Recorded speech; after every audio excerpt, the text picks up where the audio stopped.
अस्सलाम वालेकुम। आज की वीडियो में खुशामदीद। और आज की वीडियो है सेल्फ डिसिप्लिन के बारे में, माइंडसेट के बारे में, गोल सेटिंग के बारे में, फोकस के बारे में। यही प्रॉब्लम्स हैं जो हमें आजकल सबसे ज़्यादा फेस कर रहे हैं, क्योंकि डिस्ट्रैक्शंस इतनी होती हैं। हमारे गोल के बारे में हम जो कुछ करना चाहते हैं लाइफ में, वो कहीं ना कहीं बीच में इधर उधर हो जाता है। तो इसलिए आज की ये स्टोरी आपको ज़रूर मोटिवेट करेगी कि लाइफ में अगर आपने कुछ ऐसा सोचा है जिसको आपने पाना है, तो आपके पास क्या चॉइसेस हैं और किस तरीके से आप उसको पा सकते हैं। ये स्टोरी है 1938 की, कैरिली नाम के एक आदमी की, और वो उस वक्त का अपने मुल्क का सबसे बेहतरीन पिस्टल शूटर था।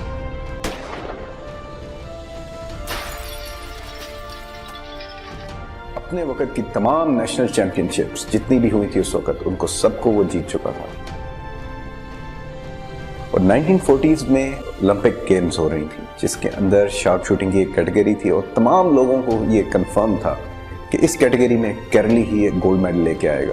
उसने सालों की ट्रेनिंग की हुई थी और उसकी लाइफ का एक ही गोल था कि उसने अपने इस हैंड को दुनिया का सबसे बेहतरीन शूटिंग हैंड बनाना है।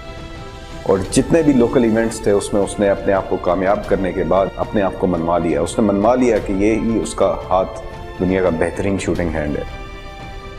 ओलंपिक्स 2 साल दूर थे। 1938 में आर्मी का एक ट्रेनिंग कैंप चल रहा था।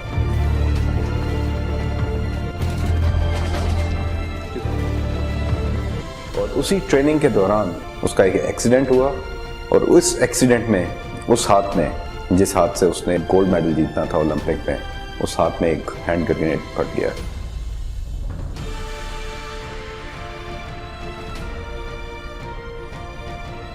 और उस एक्सीडेंट में उसका वो हाथ जिस पर उसने सालों मेहनत की थी, उसने वो अपना हाथ खो दिया।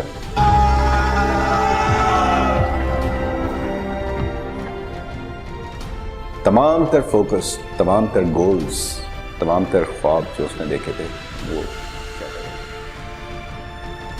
उसके पास अब 2 रास्ते थे। एक ये कि वो सारी जिंदगी अब रोता रहे और कहीं दूर जाके छुप जाए, और दूसरा रास्ता था कि वो ख्वाब जो उसने देखा था उसे वो पकड़ के रखे और उसे मरने ना दे। और उसने चूज किया, उसने फोकस किया उस पर नहीं जो चला गया था। उसने फोकस किया वो जो उसके पास था। और था क्या उसके पास?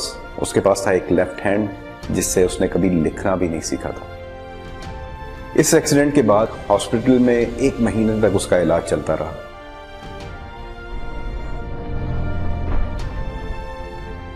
और 1 महीने के बाद उसने दोबारा से ट्रेनिंग शुरू कर दी अपने लेफ्ट हैंड के लिए। और ट्रेनिंग के 1 साल बाद 1939 में वो दोबारा वापस आया और नेशनल चैंपियनशिप्स में उसने दोबारा से पार्टिसिपेट किया। और हंगरी में उस चैंपियनशिप में बहुत से पिस्टल शूटर्स ने पार्टिसिपेट किया। और तमाम तर जितने पार्टिसिपेंट्स थे, जब उन्होंने देखा केरली वहाँ पर चैंपियनशिप में आया है, तो सारे उसके पास गए और उसको कंग्रेचुलेट करने के लिए कि यार तुम यहाँ पर आए हो हमारा हौसला बढ़ाने के लिए, वी आर लुकिंग फॉरवर्ड कि तुम भी आके यहाँ पे हमारा हौसला बढ़ाओ। लेकिन उन तमाम पार्टिसिपेंट्स में से कोई नहीं जानता था कि कैरली 1 साल से अपने लेफ्ट हैंड की ट्रेनिंग कर रहा है।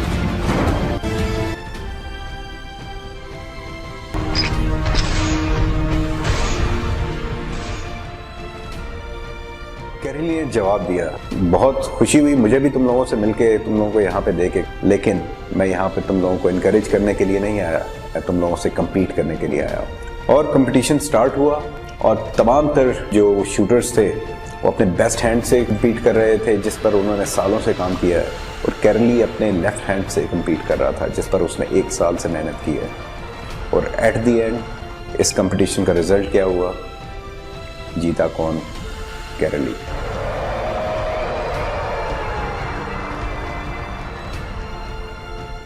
उसकी मंजिल ये नहीं थी, लोकल इवेंट नहीं था। उसकी मंजिल थी अपने इस हाथ को दुनिया का बेहतरीन हाथ बनाना, दुनिया का बेहतरीन शूटिंग हैंड बनाना। और वो देख रहा था 1940s के ओलंपिक को, जहां पर वो जाएगा और अपने आप को प्रूव करेगा, अपने उस ख्वाब को जो उसने देखा था उसको वो पाएगा। लेकिन 1940 का ओलंपिक कैंसिल हो गया वर्ल्ड वॉर की वजह से।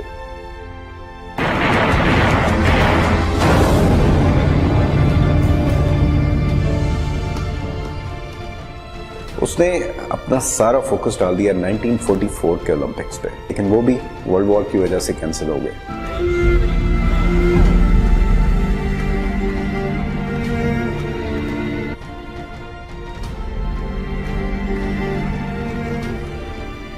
और इसके बाद उसने फोकस डाल दिया 1948 के ओलंपिक्स पे, और 1938 में उसकी उम्र थी 28 साल और 1948 के ओलंपिक्स में उसकी एज हो गई थी 38 इयर्स। अब 38 इयर्स इसकी एज हो गई थी, और बाकी जो इस मुकाबले में कम्पीट कर रहे थे वो ज़्यादातर इससे कम उम्र में थे, और जितने ही आप कम उम्र में होते हो उतने ही आपके सेंसेस ज़्यादा एक्यूरेट होते हैं, उतने ही आपकी स्किल ज़्यादा बेहतर होती है।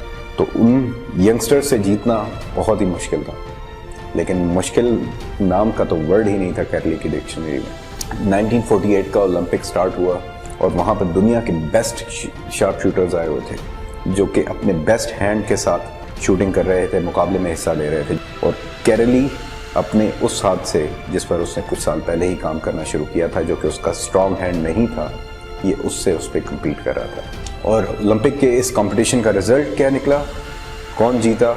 जीता तो कैरली।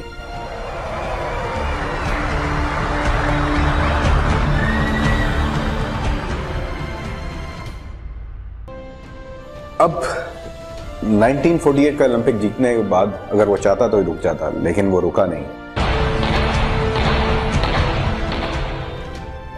उसने दोबारा अपने आप को तैयार किया और 1952 के ओलंपिक्स की तरफ देखा।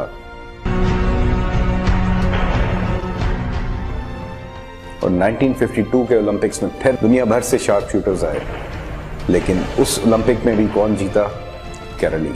कैरली ने 1948 का और उसके बाद 1952 का ओलंपिक्स लगातार जीतकर पूरी ओलंपिक की हिस्ट्री चेंज कर दी थी, and all with that single hand. कैरली का एक ही गोल था कि उसने अपने हाथ को दुनिया का बेहतरीन शार्प शूटिंग हैंड बनाना है। उल्टे हाथ से शार्प शूटिंग करना कैरली के लिए आसान नहीं था, एक टोटली डिफरेंट हो जाता है। जिस हाथ से आपने कभी जिंदगी में लिखा भी नहीं हो, उस हाथ पर अगर आपको रिलाय करना पड़े तो पूरा माइंड सेट ही चेंज हो जाता है। लेकिन लाइफ में अचीव आप तभी करेंगे कुछ भी जब आप सोच लेंगे यार कोई बात नहीं, जैसी भी प्रॉब्लम्स आ जाएं, जैसी भी डिफिकल्टीज आ जाएं, मैं उसका मुकाबला कर सकता हूं और मैं उसको फाइट कर सकता हूं और मैं उससे जीत कर बाहर निकल सकता हूं। इंशाल्लाह जल्दी फिर किसी नई वीडियो के साथ आपके साथ हाजिर होऊंगा, जो कि आपको मजीद मोटिवेट करेगी, मजीद चार्ज करेगी और मजीद आपको गोल्स को अचीव करने में मदद करेगी।